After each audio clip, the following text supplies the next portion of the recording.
Good morning to all. First year AHDP second semester physiology में आज हम जो टॉपिक है वो है conducting system of the heart.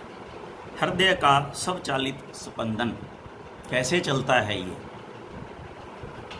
हृदय कैसे, इसको रेगुलेट कौन कर रहा है, चला कौन रहा है, ये जो है वो आज हम डिस्कस करने जा रहे हैं। तो इसमें सबसे पहले हम इसको जानें कि हृदय की मांसपेशियां स्वाभाविक रूप से स्वतंत्र रूप से संकुचन करती हैं। इन्हें किसी प्रकार से मस्तिष्क से संवेदनाओं का प्राप्त होना आवश्यक नहीं है। हमारा मस्तिष्क ये कहे कि तू रुक जा, ऐसा नहीं होता। चल पड़, ऐसा नहीं होता। ऐसा नहीं होता, ये स्वचालित ही है।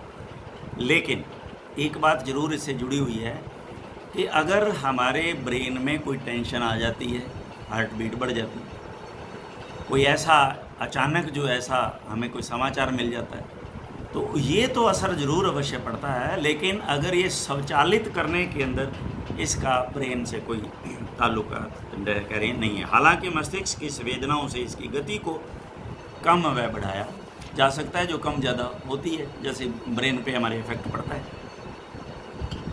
हृदय की मायोकार्डियम में विशेष प्रकार की न्यूरोमस्कुलर कोशिकाएं होती हैं। अब आप मायोकार्डियम देखिए, मायोकार्डियम सबसे मोटी परत है।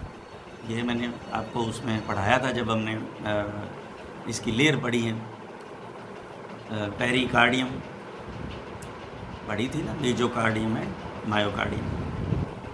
मायोकार्डियम या एंडोकार्डियम एक ही बात है। मायोकार्डियम हमने ये पढ़ा था कि एपेक्स पे जो है सबसे मोटी होती है, या फिर जो लेफ्ट वेंट्रिकल है उसकी ये जो मायोकार्डियम मोटी है, जबकि बेस पर बहुत वीक होती, कमज़ोर है ये, और राइट जो है वेंट्रिकल पे हल्की होती है। लेकिन सबसे ज़्यादा मजबूत जो है वो इसका जो पोर्शन होता है, जिसको हम कहते हैं कि लेफ़्ट वेंट्रिकल, क्योंकि वहाँ लेफ़्ट वेंट्रिकल से एरोटा निकलता है, हमें पता है। शुद्ध रक्त को पंप करके सारे शरीर में पहुँचाने के लिए ये ही जिम्मेवार है।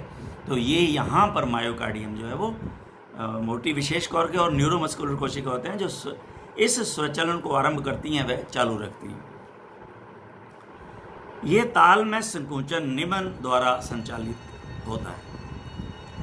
तो कल हमने ये ऐसे नोड के बारे में पढ़ा था, साइनो एट्रियल नोड या साइनो एट्रियल नोड, या इसको पेस मेकर जो है वो नाम दिया जाता है।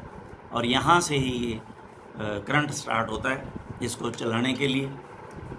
बंडल ऑफ हिज, तो एक ऐसे नोड है, और उसके बाद में एवी नोड आता है। एवी नोड, तो ये जो एवी नोड से ये जो बंडल ऑफ हिज निकलता है, और उससे फिर आगे जो ब्रांचेज निकलती हैं उनको प्रकंज फाइबर्स कहते हैं, प्रकंजी फाइबर्स।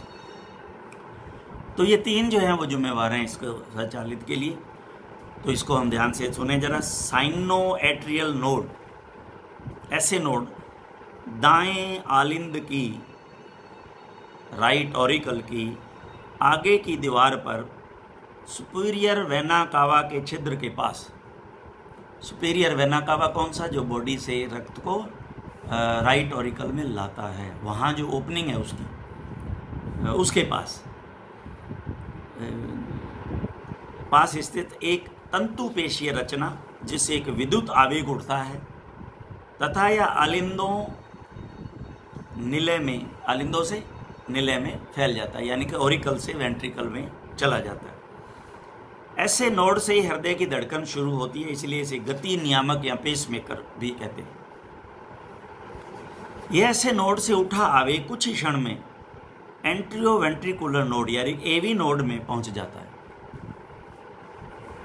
यह एवी नोड ट्राइकस्पिड वाल्व के पास एट्रियल सेप्टम की वाल में स्थित होता है। ट्राइकस्पिड वाल्व कौन सा है, जो राइट ऑरिकल और वेंट्रिकल के बीच में होता है। ट्राइकस्पिड वाल्व, 3 कप वाला। यहाँ से उठा आवेग कुछ ही क्षण में बंडल ऑफ हिज। अब यहाँ से ऐसे नोड के बाद में जो है वो मोटी शाखा इसकी वहाँ से लेकर के, और ये इसको बंडल ऑफ हिज कहते हैं। बहुत सारी जो है ब्रांचेज हैं, ये आगे जाकर के छोटी छोटी ब्रांचों में विभक्त होगी तो परकंजी फाइबर्स कहलाएंगी। यही हैं वो, बंडल ऑफ हिज से ही परकंजी फाइबर्स बनती हैं। यहाँ से उठा आवेग कुछ क्षण में बंडल ऑफ हिज में फैल जाता है। बंडल ऑफ हिज की 2 शाखाएं होती हैं। अब इसको ध्यान से सुने, 2 शाखाएं बंडल ऑफ हिज की, एक दाएं व दूसरे बाएं निलय को जाती है। अंत में शाखाएं तंतुओं में परिवर्तित हो जाती हैं, जिन्हें परकिंजी फाइबर्स कहते हैं। ये निलय के सभी भागों से आवेग को संचारित करते हैं। निलय वेंट्रिकल, यह निलय में संकुचन कर रक्त को पल्मोनरी आर्टरी व आयोर्टा में धकेलती है, यानी कि पल्मोनरी ट्रंक तथा आयोर्टा में धकेलती है।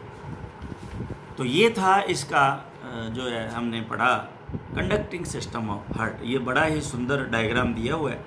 इस डायग्राम को आप जब इसको अच्छी तरह से देखोगे तो आपको ये पता लग जाएगा कि ये साइनो आर्टेरियल वाल्व कहाँ है, एवी नोड कहाँ है, और फिर बंडल ऑफ हिज 2 शाखाओं में देखो जाके निकल रहे हैं, और दोनों शाखाओं के फिर ये छोटे छोटे फाइबर्स जो है परकिंजी फाइबर्स निकलते हैं। तो ये बड़ा सुंदर डायग्राम जो है वो दिया, इसको देख के ये पूरा आपके समझ में आ जाए।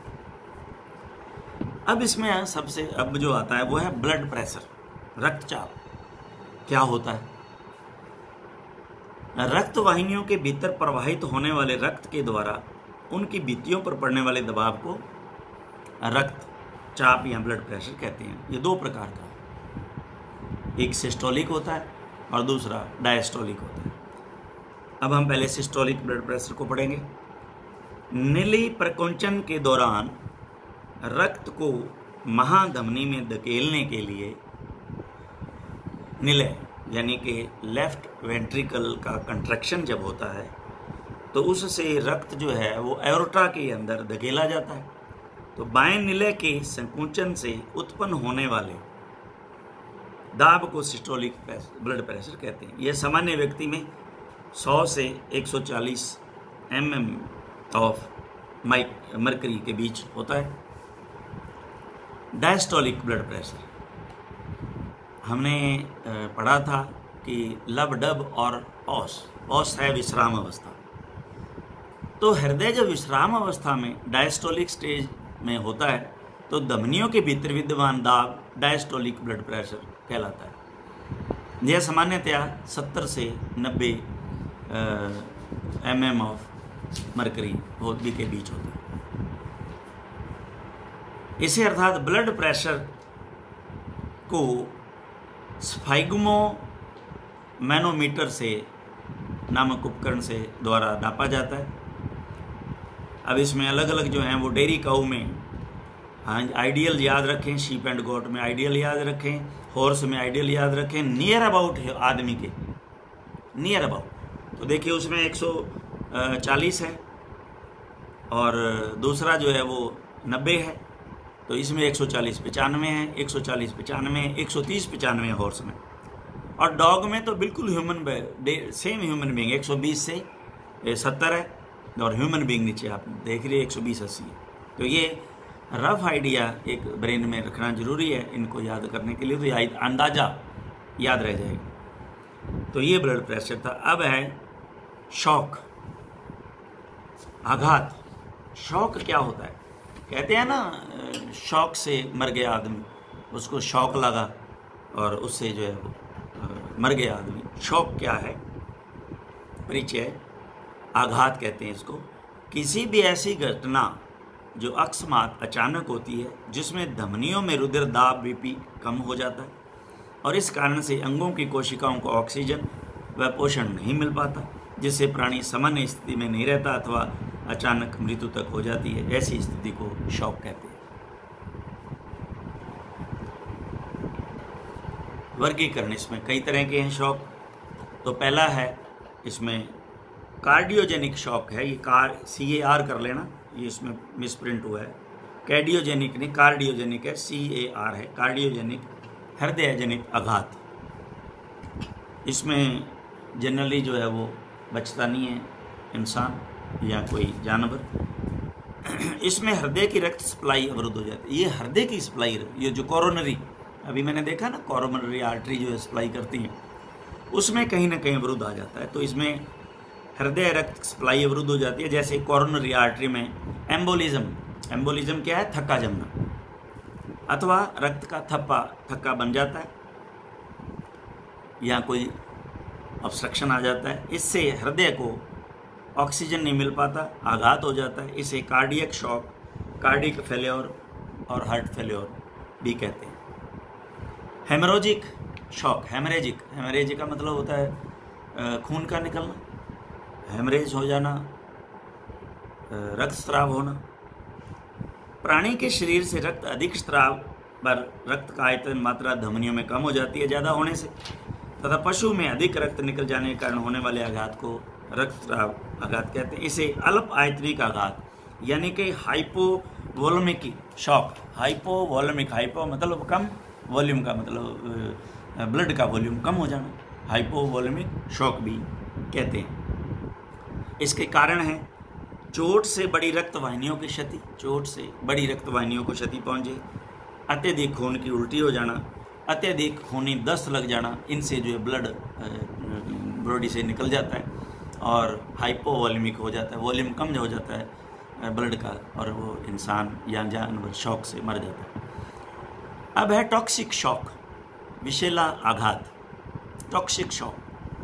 इस प्रकार के आघात को सेप्टिक अथवा एंडोटॉक्सिन अंदर जहर बनना आघात भी कहते हैं।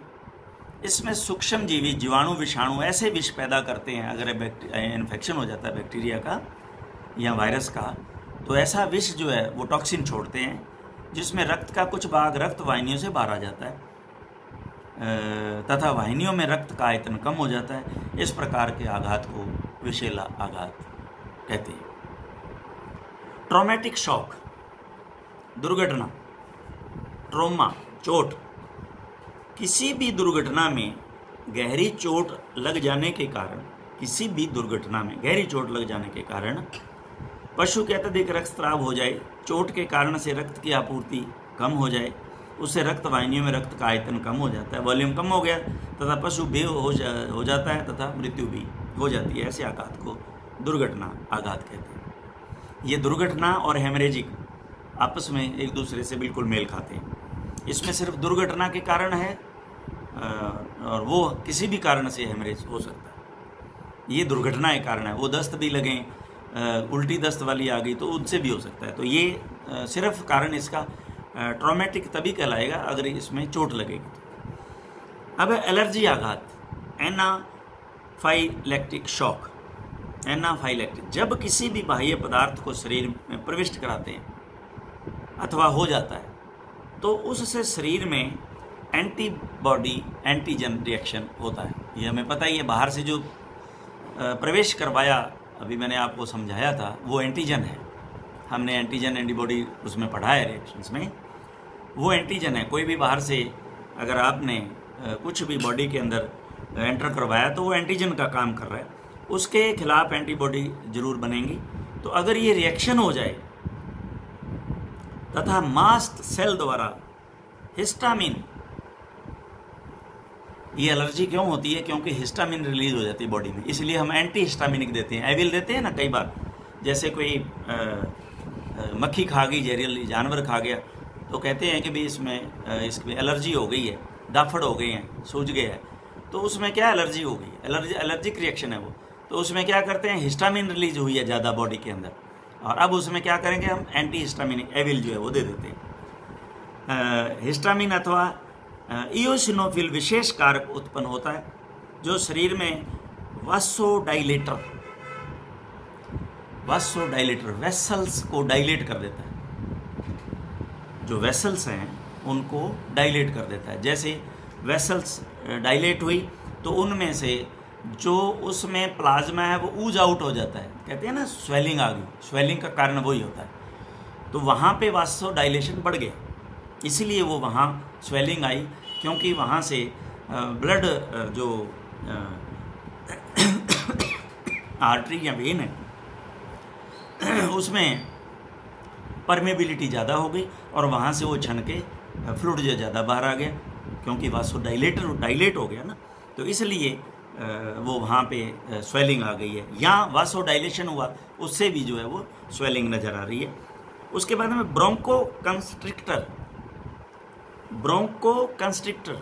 ब्रोंकियल कंस्ट्रिक्ट हो जाना, सांस दिक्कत में आएगा, क्योंकि ब्रोंकियोल जो हैं लंग्स के वो क्या हो गए हैं, कंस्ट्रिक्ट हो गए हैं, छोटे हो गए।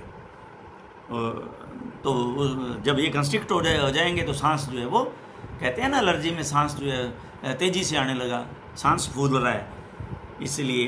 अथवा चिकनी पेशियों में संकुचन उत्पन्न करके, चिकनी पेशियों में संकुचन उत्पन्न करके, कंस्ट्रक्शन उत्पन्न कर रक्त का सक्रिय क्रियाशील आयतन घटा देता है। क्रियाशील आयतन जो है वो ब्लड का घट जाएगा और इससे होने वाले आघात को एनाफाइलेक्टिक शॉक कहते हैं। एनाफाइलेक्टिक शॉक कहते हैं। उदाहरण है कभी कभी पेनिसिलिन का इंजेक्शन लग जाना, पोलन ग्रेन्स का, वैक्सीन का, और सांप का जहर यानी वेनम, सर्प जहर का शरीर में प्रवेश करना। तो ये इस तरह से जब बाहर से कोई एंटीजन आता है तो उसमें वासो डायलेशन और ब्रोंको कंस्ट्रिक्शन वो करके वहाँ स्वेलिंग आती है, और जब वो स्वेलिंग आती है तो हमें पता चलता है कि ये जो है रिएक्शन हुआ है, तो उसके लिए पता चलता है कि हिस्टामिन रिलीज हुई है बॉडी में ज़्यादा, और हिस्टामिन को न्यूट्रलाइज करने के लिए एंटी हिस्टामिनिक जो है ड्रग दी जाती है। तो ये आज ये हमारा चैप्टर जो है ब्लड का, ब्लड सर्कुलेशन कैसे कार्य हो रहा है, इसका जो है आज हमने कंप्लीट कर लिया। इसके बाद में हम जो है नया चैप्टर कल शुरू करेंगे। Thank you.